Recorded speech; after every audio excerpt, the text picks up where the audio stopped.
How would you like a 15% discount to my daily email, the stack of stuff, the show notes, discounts to the conference, all of that? All you need to do is text the word show to 33777. You'll get the annual subscription with a 15% discount to my daily email. You'll get the stack of stuff, the links to the show notes, discounts to the conference, and so much more. All you have to do is text the word show, SHOW, to 33777. Text show to 33777.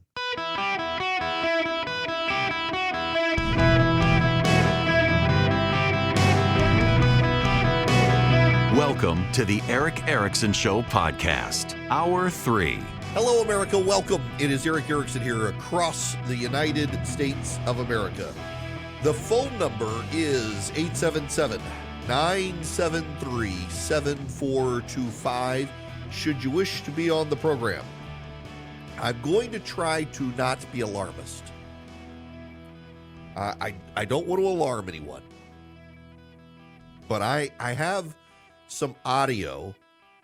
I edited it. I had to trim it down because it was about 7 minutes. I got it down to about 2 minutes, 36 seconds. And I need to set the stage for you here. There have been a couple of cases, at least one documented case in Michigan, in foster care of abuse. And the family homeschooled the foster child and abused the foster child and essentially used the homeschooling as cover to abuse the child, so the child, there was no place for the child to go to get help. It was uncovered. Sad, tragic case. The Attorney General in Michigan is very progressive. And the Attorney General in Michigan has decided she wants to have every homeschooler in the state registered with the public school system, and the state should have the authority to do warrantless searches of the homes of students who are being homeschooled. Taking one tragic incident and trying to use it for a massive power grab against homeschools. There is a growing progressive movement against homeschooling, even as a growing number of Black and Hispanic parents have decided to homeschool their kids after all the COVID stuff. There's a massive movement underway now on the left to up in homeschooling.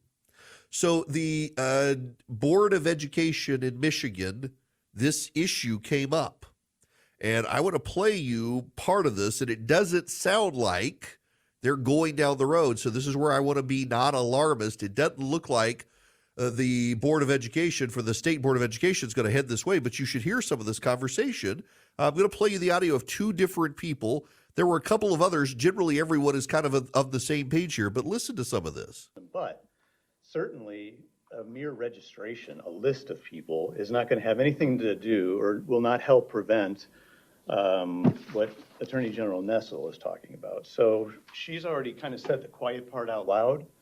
She basically said, we want this list so that we can have unwarranted home entry without a warrant, warrantless home entry into homeschool, into this particular targeted group. And we want to be able to go in there and, there's a lot of bad things happening all around the state, potentially in some houses. But we have a legal system that says you have to have a warrant before you go in. However, because of this one instance, some in the state want to be able to barge in and bust the door down. And I'm not being, it's not hyperbolic. I mean, if they knock on the door and they say, no, I don't want you to come in, and there's all kind of reasons not to have them in. I hope I'm not the only one, but there's to have the government come into your house. I don't know, there's a book called 3 Felonies a Day. Can't remember the guy's name that wrote it, but I mean, if the government... Alan Dershowitz wrote the book, 3 Felonies a Day, How the Feds Target the Innocent. Harvey Silvergate and Alan Dershowitz. I'll interrupt the guy there. To get you, they're going to find something. And so there's just, without warrant, they shouldn't be coming into your house.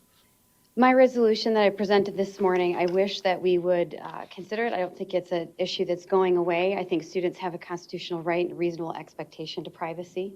I do.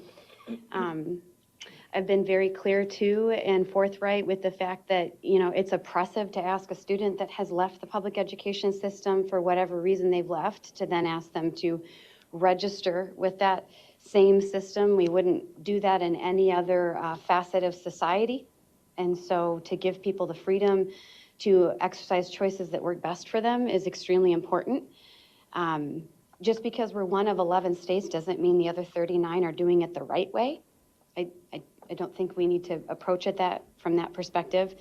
And I just really want to push back on things we've talked about at this table. Public education is not safer than homeschooling, and that means it's incumbent upon us to address that.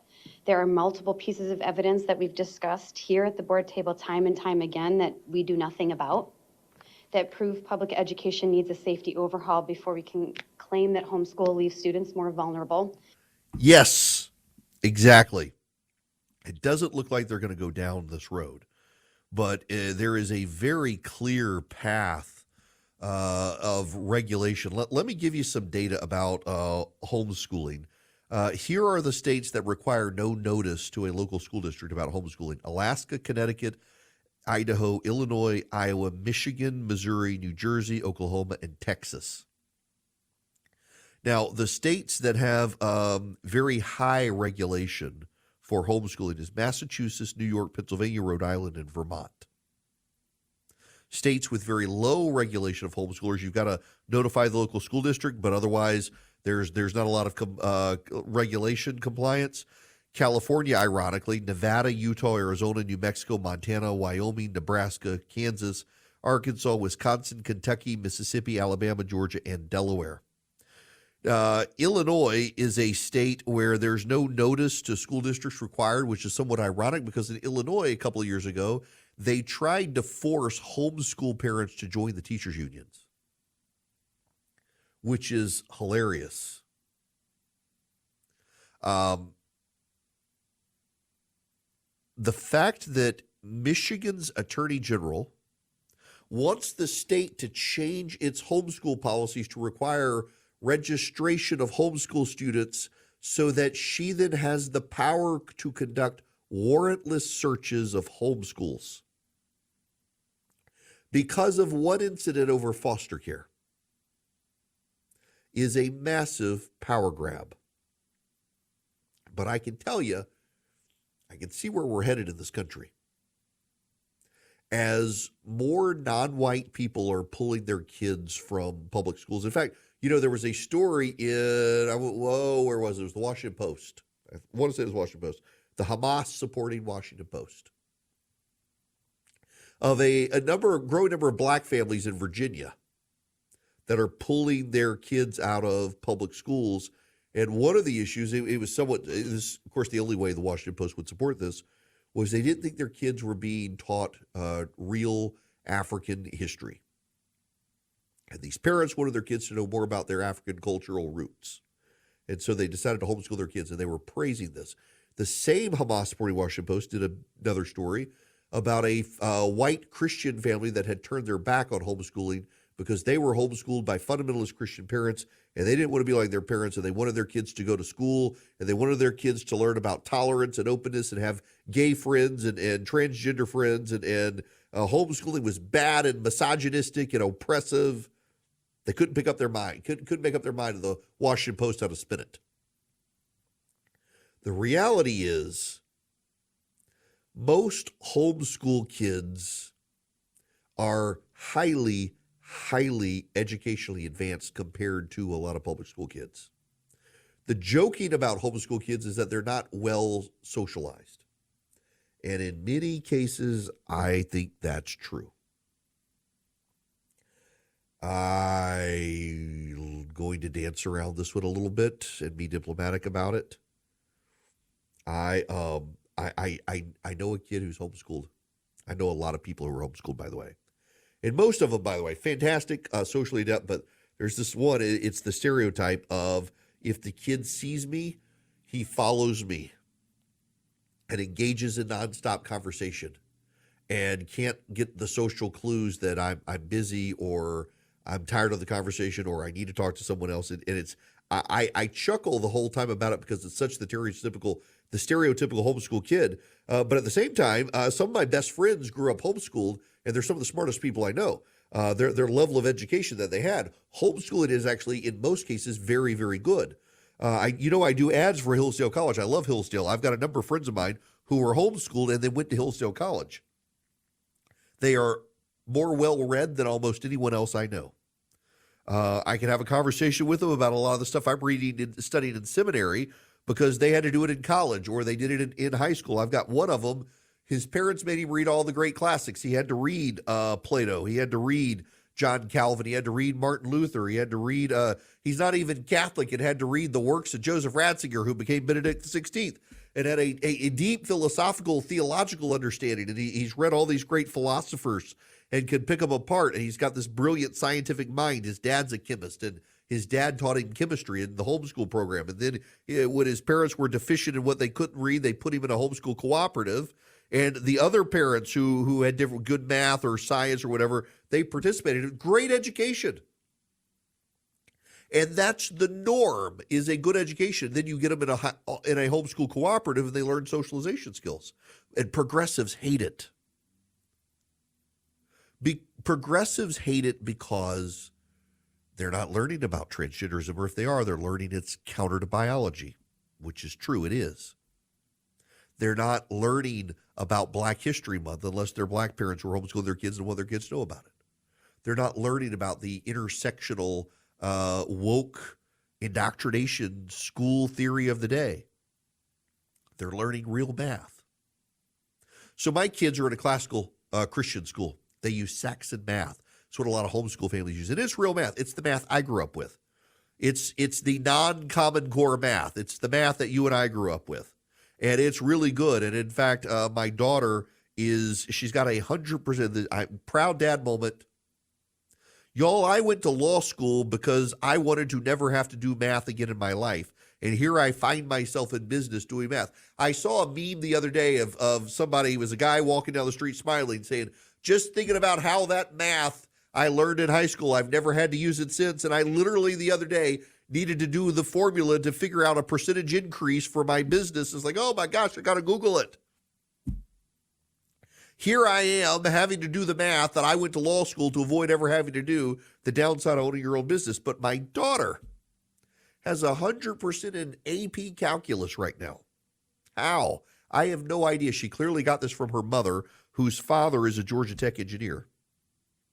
I don't understand how my kid has has 100% in AP calculus, because I assure you that I wanted nothing to do with geometry and trigonometry. That was my thing. I was fantastic. I won an award in Louisiana, top geometry student, when I was in like 10th or 11th grade. After that, it was all downhill.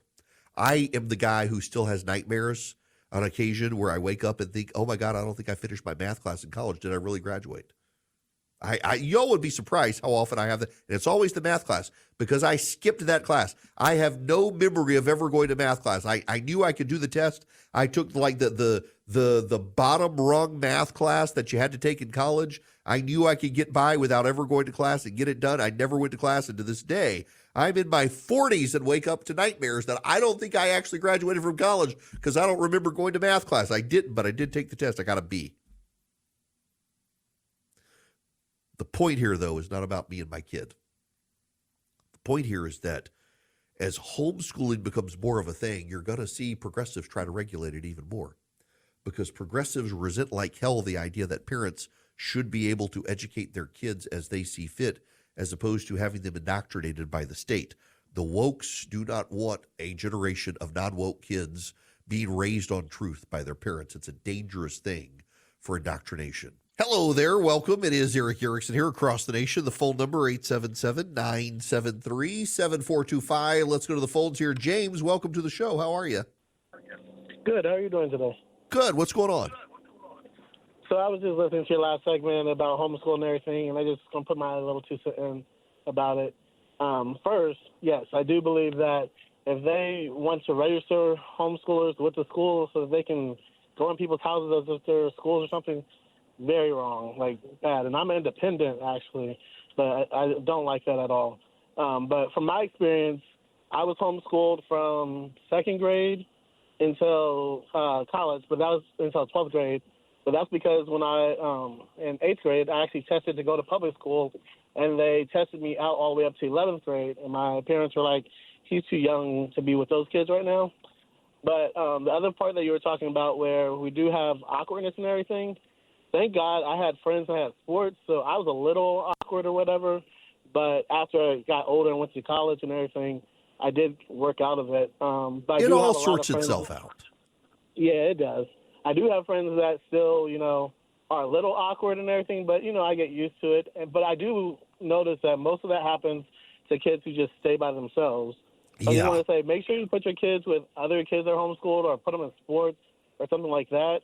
And also make sure you, understand the subjects that you're teaching your kids. If not, you can get somebody who will also help you homeschool or other Yes. parents who know those subjects better than you, and they can teach your kids. That was the one other problem I had, but after my mother figured it out, I did really well after that. That's fantastic. I honestly wasn't going to put my son I was going to put him in public school, but looking at public schools, he's only 2, and he just got born, and now I'm a father. And now I'm looking at him like, I wish there is a way I could homeschool him. Yeah. I get that. James, thanks very much for the call. And you're right. Listen, the socialization skills, they are important. And parents who homeschool should be mindful of that. And sports is a great way. There's a number of states that pass, I think they call them Tebow bills, named after Tim Tebow, to allow homeschool kids to play in after-school sports with public schools. And that's a great way to socialize kids who are interested in sports. But so many other good ways out there to engage in those socialization skills. But I am a big proponent of homeschooling. I think about the Pioneer Woman. They didn't do it for political or religious reasons. They just lived out on a farm so far from everything. Y'all know the Pioneer Woman from Food TV. They homeschool their kids. She's got great homeschooling resources on her website. A lot of people do it just by necessity, and totally understand it. Big fan of it. I know so many great people who are homeschooled. Due to the recent un-American antics, a lot of U.S. banks have been pulling. For example, sharing lawful transactions with the federal government without even a federal warrant. They just share them, or prohibiting people from making certain purchases with their debit cards. Old Glory Bank is announcing its Americans Banking Bill of Rights. It's a big deal for banking consumers. Old Glory Bank believes every American has 5 inalienable rights: freedom of association, the right to bank without the risk of cancellation because of your church or political affiliations, freedom of financial privacy, the right to banking privacy shielded from government snooping of your personal financial transactions, freedom from censorship, the right to access online payment apps without the threat of cancellation by big tech censors, freedom of lifestyle, the right to bank services without limits imposed by the government, social credit scores, and freedom of American values, the right to bank with institutions that respect and support American values. Old Glory Bank holds those beliefs to be self-evident. If you do too, download your copy of the American Banking Bill of Rights at oldglorybank.com. Share it with everybody you know. You get a free checking and savings account, no fees. Old Glory Bank, terms and conditions apply. Member FDIC, equal housing lender. Hello there. Welcome. It is Eric Erickson here. The phone number is 877-973-7425. Should you wish to be on the program, delighted to have you with me as always. I want to talk about I want to talk about institutional knowledge. And I know this sounds very boring. Telling you I want to talk about institutional knowledge, we might as well be talking about how to change the oil in your car. It's not a exciting topic, it sounds like. But let me just show you what I mean here. I want to play you this clip. This is from Erie County, New York. In New York, they've gotten rid of they've done bail reform and gotten rid of cash bail, among other things. This is the sheriff of Erie County, New York. The city of Buffalo and some of those first-ring suburban areas are having double-digit car thefts in a week, sometimes in a day. People are stealing cars at a record rate. There's no consequences, accountability, repercussions. This has everything to do with the bail reforms in New York. People are getting out of jail much easier. They're returning to the streets. They're going right back into crime. What we call the Dark Ages came about because of the collapse of the Roman Empire, the Western Roman Empire. The Roman Empire over time became so unwieldy, they divided it essentially. And so you had the eastern half and the western half. The eastern half survived, became the Byzantine Empire. The western half, Western civilization, collapsed. And the barbarians crushed through the gates. They burnt libraries. They killed a lot of people over time. And institutional knowledge fell away. And there's a very good historic point here that you will all understand. Concrete. The Romans inarguably made better concrete than we do in the 21st century. Roman concrete lasts thousands of years. Modern concrete lasts 100 years, maybe. The city of Birmingham, Alabama, has an elevated interstate system through Birmingham. And pieces of it started collapsing on people a few years ago, and they realized, they had built this elevated interstate system to last 30, 40 years, and guess what? 50 years later, they had forgotten to upgrade it, and they had to shut down the interstate system in Birmingham, Alabama for a good long while and completely rebuild the interstate system. There was a parking garage not far from me that was supposed to last a very long time, but the concrete started crumbling. But Roman concrete, the Colosseum still stands. There are harbors in use in Europe today that were made by the Romans with concrete that's still as good as it was when it was new. And we've only just, we think in the last 6 months, literally the last 6 months, uncovered the secrets that made Roman concrete so significant. And it was lost with the Dark Ages. The recipes, the how to do it were lost with the Dark Ages. A lot of monasteries began preserving the records of the Roman Empire. A lot of Christian monasteries began preserving the documents of the Roman Empire to preserve the knowledge when people went feral almost. You know, many of the documents we have of ancient Greek authors, of whether it's, you've got Ptolemy from Egypt or whether you've got Plato, Aeschylus, Aristophanes, and the like, they were actually, as the Roman Empire began to crumble, Islamic scholars began to take the writings of the Greeks and Romans, translate them into Arabic, and it was actually the Islamic scholars who preserved a lot of Western civilization before they were retrieved. The Byzantine Codex of the Bible.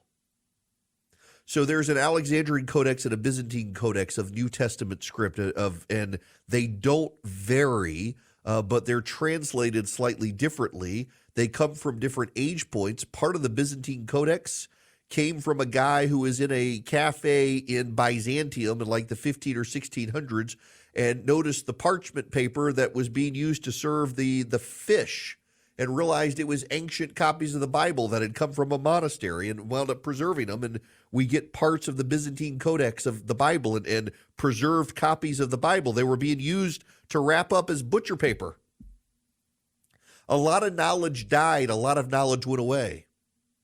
We're now uncovering things from Herculaneum and from Pompeii that were wiped out. I don't know if y'all have seen the story. It's actually very amazing. They're using an MRI technique combined with AI generation to read scrolls that were in a library that were turned to carbon. And you can't unwrap the scroll without it being destroyed, but they can run it through an MRI machine and extract the data. And now they've been able to use AI techniques to actually read the writings. And we're uncovering lost Roman writings that otherwise would have completely disappeared because so much stuff disappeared during the Dark Ages. That gets me to modern times and back to this video of this Erie County sheriff in New York. If you asked any conservative what would happen if we got rid of bail, they would tell you there would be a massive spike in crime. If you asked any conservative what would happen if you began defunding police, they would tell you massive spike in crime. major progressive enclaves of this country are seeing major, major crime waves. Austin, Texas now, in some precincts, lack police. They've treated the police so awful there. They've defunded them. They've cut their salaries. The police have quit. And they're seeing a big crime wave now in Austin, Texas. Crime has surged over 50% of the subway system in New York in the last couple of months. We lose our institutional knowledge. And when we lose our institutional knowledge, bad things creep back in. We are supposed to be stewards of that knowledge, stewards of information. Now, when you get to conservatism, a lot of the conservative movement has embraced populism as Donald Trump has risen. One of the issues and problems I have with a lot of the conservative movement today is that the conservative movement today is filled with a lot of hucksters and grifters. There are some who are trying to keep the whole together, who are trying to infuse conservatism with the populism and balance it all. I have quite a lot of regard for Kevin Roberts at the Heritage Foundation. And he's threading a needle, and he gets a lot of unbridled hell from some people on the right who feel like he's betraying them.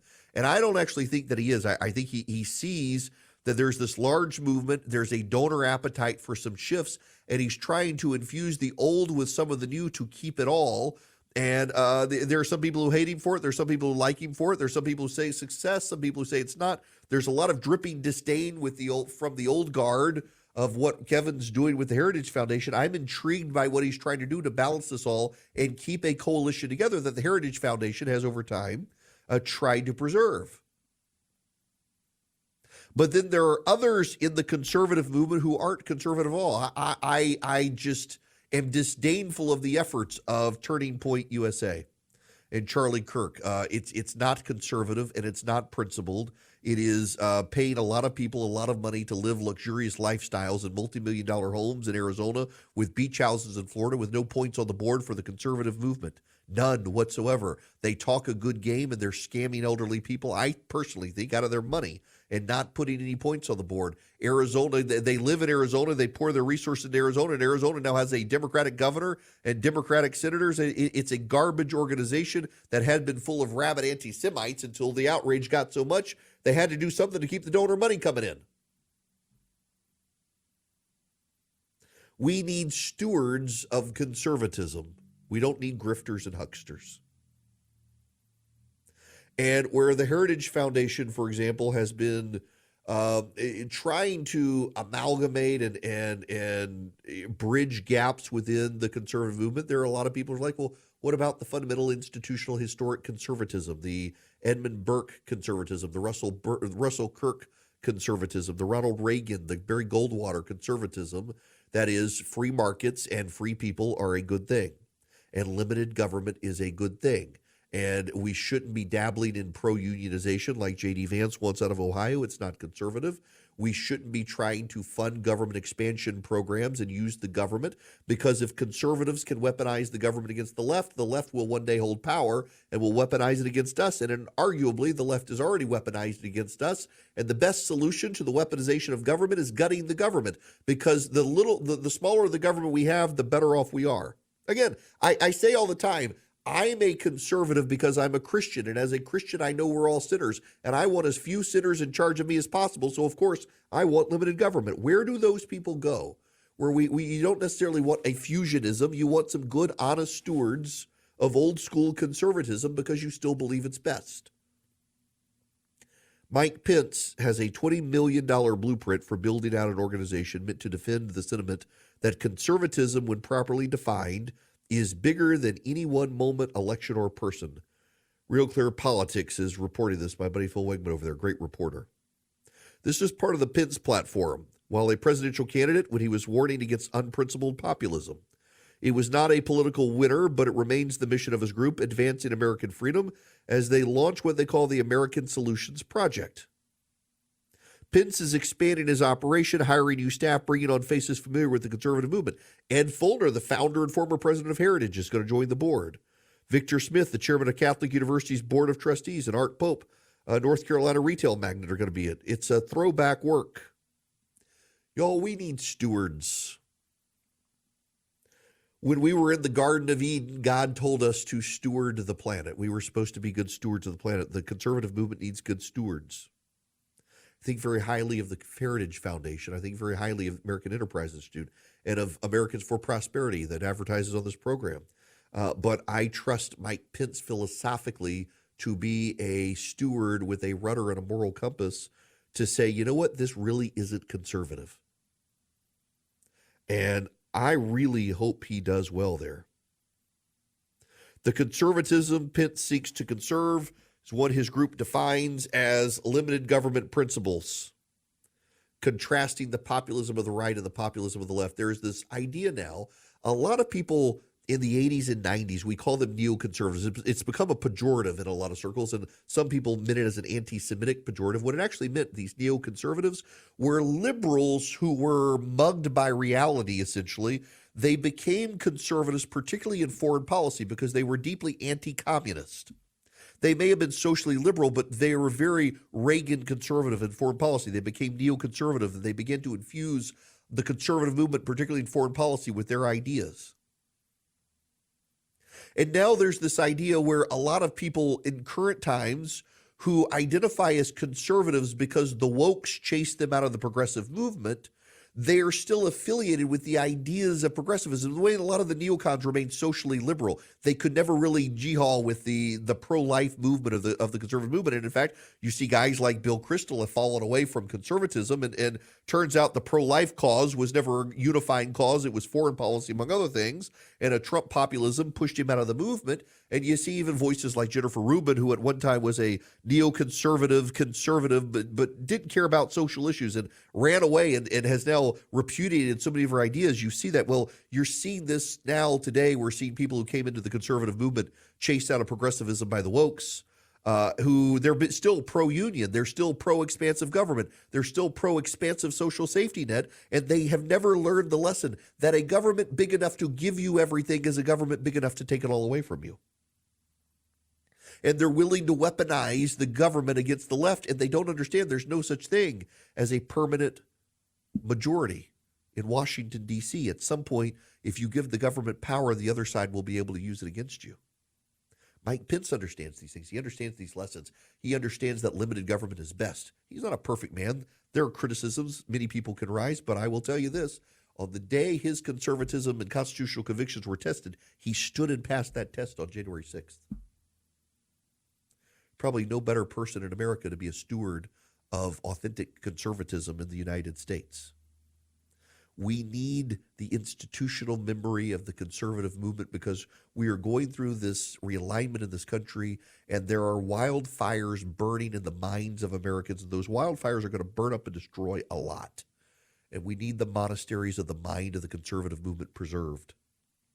For when the wildfires burn out, and we'll have the ready solutions of conservatism again to remind us this is the way an ordered society should work. And Mike Pence being one of the chief stewards, I think is a good thing, and we should all support him in that effort. Now, I got to tell you about Stamps.com. Stamps.com is a company I've done business with for 20 of their 25 years, on and off.